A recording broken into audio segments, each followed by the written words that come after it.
Sejam bem-vindos a esta meditação.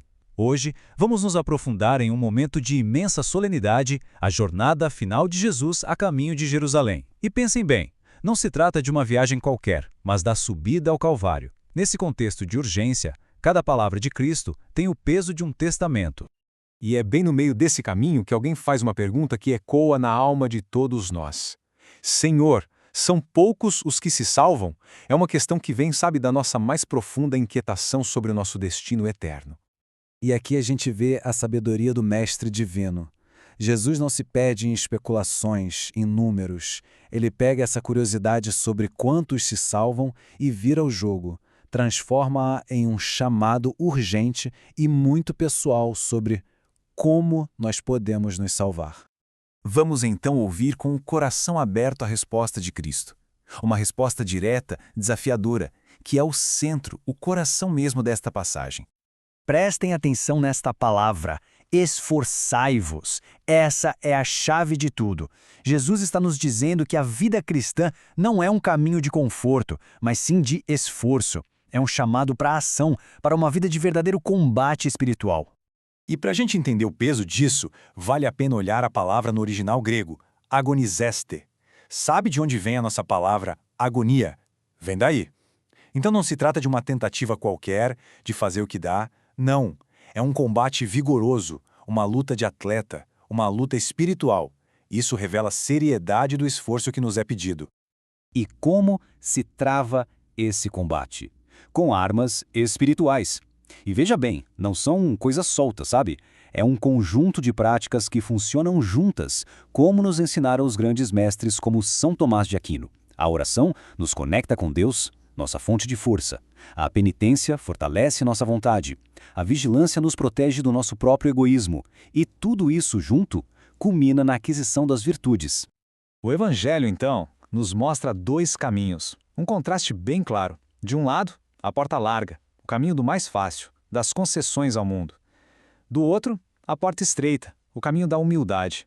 E sabe por que ela é estreita? Porque para passar por ela, precisamos nos livrar de um peso enorme, o peso do nosso orgulho, do nosso ego. Não dá para passar cheio de si.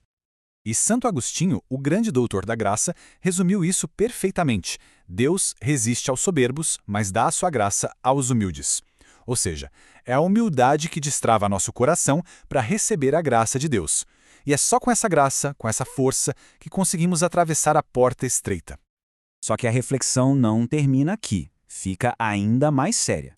Jesus continua com uma pequena parábola para nos alertar sobre as consequências terríveis de quem ignora este chamado.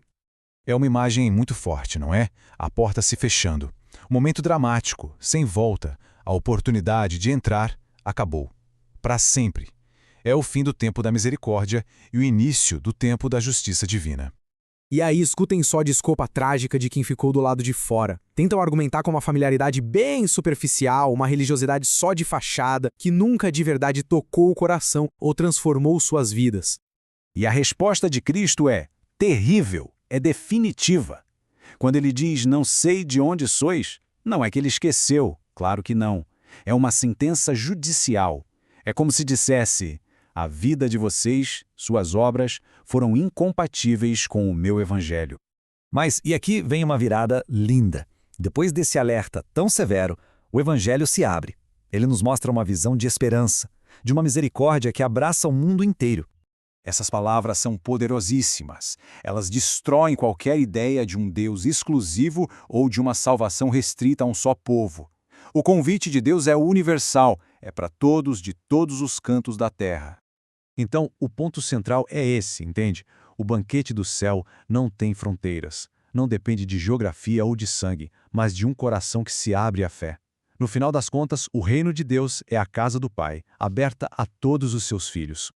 E agora chegamos ao arremate final, ao princípio que revela a lógica surpreendente de Deus, uma lógica que vira de ponta cabeça todos os nossos cálculos humanos. Essa frase é uma das mais revolucionárias de todo o Evangelho. Ela inverte completamente a nossa lógica de poder, de status, de mérito. No reino de Deus, os valores do mundo são o contrário. E é muito importante entender isso. Não se trata de uma regra social, mas de uma lei espiritual. Quer dizer que a salvação não é um troféu que conquistamos com o nosso esforço, é um presente, um dom gratuito que nem merecemos, vindo da infinita misericórdia de Deus. Esta tabela resume perfeitamente essa grande inversão. A gente vê o contraste, não é? Entre os primeiros, que se apoiavam numa religiosidade externa e acabam excluídos, e os últimos, aqueles que, de coração humilde, responderam com fé e obediência e se tornam os primeiros no reino. E com isso, voltamos ao ponto central de toda a nossa meditação. A humildade é a chave que abre a porta estreita. É a virtude que nos faz pequenos o suficiente para entrar no reino e sermos considerados primeiros aos olhos de Deus. E assim, esta meditação se conclui nos levando a um exame de consciência. A pergunta, no fim das contas, não é mais sobre quantos se salvam, mas sobre a nossa escolha. A voz de Cristo ecoa hoje, não como uma curiosidade teológica, mas como um chamado urgente e pessoal. Qual porta nós estamos escolhendo?